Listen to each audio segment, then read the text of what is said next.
শুভ সকাল বন্ধুরা। একদম সকালবেলা ঘুম থেকে উঠেই দাঁত না মেজে শুধু মুখ ধুয়ে তোমাদের সাথে ভিডিওতে চলে এলাম।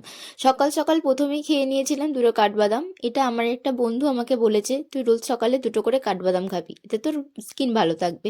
তো স্কিন ভালো রাখতে কোন মেয়ে না চায় বলো, তাই আমিও শুরু করলাম। আর তারপরেই আজকে ঠিক করেছিলাম একটু স্কিন কেয়ার করব। আর সত্যি কথা বলতে এখন শীতের দিনে স্কিন কেয়ার করার কথা ভাবলেই তো গায়ে জ্বর। স্কিন কেয়ারটা তবু হয়, স্কিন কেয়ার বলতে গোটা গা হাতে তো আর চর্চা টর্চা আমি করি না, শুধুমাত্র মুখটা একটু ফেস করি। কারণ মুখটা একটু ফেস করতে হয় আমাদের মতো সাধারণ মধ্যবিত্ত পরিবারের মানুষদের। এত গা হাত পা পরিষ্কার করার দরকার পড়ে না। আর সত্যি বলতে কি, মুখেই বেশি সমস্যা। যত ব্রণ দাগছোপ সব মুখে, গায়ে হাতে কোনো না ফোটে আজকে আমি যেভাবে আমার ত্বকের চর্চা করব, মানে শুধুমাত্র মুখের ত্বকের চর্চা করব, এটা কিন্তু পুরোটাই আমার ইউটিউব থেকে দেখা ভিডিও। আর আজকের এইটা কিন্তু আমি কমপ্লিট করেছি মাত্র 10 থেকে 15 মিনিটের মধ্যে। তো এর থেকে বেশি সময় দিয়ে আমার পক্ষে সম্ভব নয়, তো সেই জন্য দিতে পারলাম না। প্রথমেই নারকেল তেল গোটা মুখটায় মেখে নিয়েছি, তারপরে খুব ভালো করে তুলো দিয়ে আমি মানে যতটা পরিষ্কার করছি, আমি জানি না ফেস ওয়াশ মাখলে ঠিক কতটা নোংরা মুখ দিয়ে ওঠে, কিন্তু বিশ্বাস করো নারকেল তেল মাখার পরে যখন তুমি তুলো দিয়ে মুছবে নিজের মুখটা, দেখতে পাবে তুলোটা পুরো কালো হয়ে গেছে। তো ফেস ওয়াশ মাখলেও নিশ্চয়ই এরকমই নোংরা বেরোয়, আমি জানি না। তবে এইটা দিয়ে মাখার পরে আমি নিজে দেখেছি প্রচণ্ড নোংরা বেরোয় যেন।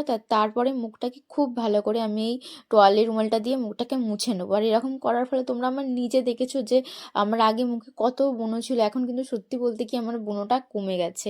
কমে গেছে বলতে দেখো, যার মানে ব্রণ স্কিন তার একটা দুটো সবসময় ফুটতেই থাকে, কিন্তু এই যে ফুটে বড় বড় হয়ে থাকা বা বিভিন্ন রকম প্রবলেম, সেটা কিন্তু আমার একদমই নেই। আর প্রায় 1 মাস হয়ে গেছে, আমি প্রায় কেন 1 মাস হয়ে গেছে, 1 মাসের বেশিও হয়ে গেছে আমি কিন্তু ফেস ওয়াশ ইউজ করিনি। এরকমভাবে দরকার হলে এমনও দিন গেছে যে আমি কোনো কিছু মুখে ইউজই মানে কোনো ফেস ওয়াশই ইউজ করিনি। শুধুমাত্র ওই গোলাপ জল দিয়ে মুখ মুছে আর ক্রিম মেখে চলে গেছি, যেহেতু শীতকাল, কিন্তু তাও আমি ফেস ওয়াশ ইউজ করিনি। আর তাতে আমার মুখটা ভালোই আছে। প্রথমে ভালো করে নারকেল তেল দিয়ে মুখটা ফ্রেশ করে নিয়েছিলাম, তারপরে ক্লিনজার হিসাবে ভালো করে এখন দুধটা ব্যবহার করেছি, যেহেতু শীতের দিন। গরমকাল হলে তো আমার মুখ দিয়ে তেল ঝরে, আর শীতকাল হলে তো মুখ ফেটে চিটচিটে হয়ে যায়। তো শীতের দিনে সেই হিসাবে দুধের ক্লিনজিংয়ের জন্য আমি খুব ভালো করে ব্যবহার করতে পারছি। আর তার সঙ্গে কানটা একটু পরিষ্কার করে নিই, শুধু কিন্তু মুখটা নয়, কানটাও পরিষ্কার করতে হবে। আজকে আমি যে রাত্রি 9টার সময় যে ভিডিওটা পোস্ট করেছি তোমরা দেখবে, হ্যাঁ ফিল্টার দিয়েছি, কিন্তু তাহলে আমার মুখটা কতটা চকচক করছে। এই চকচক করার পুরো ক্রেডিটটাই কিন্তু এই বাড়িতে তৈরি করা ফেসিয়ালটা। ফেসিয়াল নয়, মানে এমনি একটা স্টেপ বাই স্টেপ করে মুখটা পরিষ্কার করি। আর যেহেতু এখন শীতকাল, রাত্রেবেলা বাড়িতে এসে না ভালো করে একদমই মুখটাকে পরিষ্কার করতে পারি না, শুধুমাত্র গরম জলে হাত মুখ ধুয়ে আর গোলাপ জল দিয়ে মুখটা পরিষ্কার কোনোদিনও করি, কোনোদিনও করি না, এমনি ক্রিম মেখে ফেলি। আর শীতের দিনে কিছু ভালো লাগে না। আর যে মুলতানি মাটিটা কিনেছিলাম একটু, তো সেটাকে ব্যবহারও করতে হবে। প্রথমে ভালো করে নারকেল তেল দিয়ে মুখটাকে পরিষ্কার করে নিয়েছি, তারপরে দুধ দিয়ে পরিষ্কার করে নিয়েছি। আর তারপর একটু মুলতানি মাটি, গোলাপ জল একসাথে মিশিয়ে নিয়ে খুব ভালো করে মুখে কিছুক্ষণ ম্যাসাজ করব।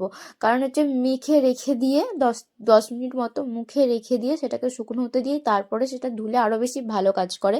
কিন্তু অতটা সময় আমার কাছে ছিল না, আর আমি অত কিছু করিনি। এমনি ভালো করে জাস্ট 1 মিনিট থেকে 2 মিনিট খুব ভালো করে, 2 মিনিটের মতো খুব ভালো করে মুখটা আমি ঘষে নিয়েছি। আর গোলাপ জল দিয়ে মিশিয়ে মাখছিলাম, এমনি নর্মাল জল দিইনি। খুব ভালো করে মুখটা পরিষ্কার করে নিয়েছি, আর তারপরে সেটাকে আমি আবার ওই টাওয়ালের রুমালটা করে মুছে নেবো, ব্যাস। তাহলেই মুখটা অনেকটা পরিষ্কার হয়ে যাবে। মানে তবে যেদিনকে করি সেদিন মানে পরিষ্কার করি সেদিনকে থেকে না, তার পরের দিনে মুখটা যেন একটু বেশি গ্লো গ্লো করে, এটা আমার মনে হয়। এটা জানি না, খানিকটা এখন পরে ঠিক হয়ে যায়। তো যাই হোক, তো আস্তে আস্তে করতে করতে একদিনে উপকারটা না না বুঝতে পারলেও কয়েকদিন করার পর উপকারটা অবশ্যই তোমরাও বুঝতে পারবে। তো যারা যারা এই ঘরোয়া রেমেডিগুলো করা পছন্দ করো না, তাদেরকে বলবো অবশ্যই ঘরোয়া রেমেডিগুলো করো। এগুলো কিন্তু অনেক উপকারী। আমি একটা সময় ছোটোবেলায় যখন আমাকে বাড়ির বড়রা বলতো হ্যাঁ ঘরের এই ক্রিম মানে এটা মাখ ওটা মাখ সেটা মাখ, আমি কিন্তু কখনোই সেগুলোতে একদমই ধ্যান দিইনি। আমার মনে হতো যে ওই যে ক্রিমগুলো দোকানে কিনতে পাওয়া যায় সেগুলির বোধহয় অনেক ভালো, অনেক সুন্দর। এই সময় আমি সত্যি বলছি, নিজের পার্সোনাল কথা তোমাদের বলে দিচ্ছি একটা। আমি যখন কলেজে পড়তাম, যখন কন্যাশ্রীর টাকা পেয়েছিলাম, সেখান থেকে প্রায় 5-6 হাজার টাকা আমি নিজেরই ক্রিমের পিছনে খরচ করেছি। কারণ সেই টাইমটা আমার মুখে প্রচুর ব্রণ হতো, প্রচুর।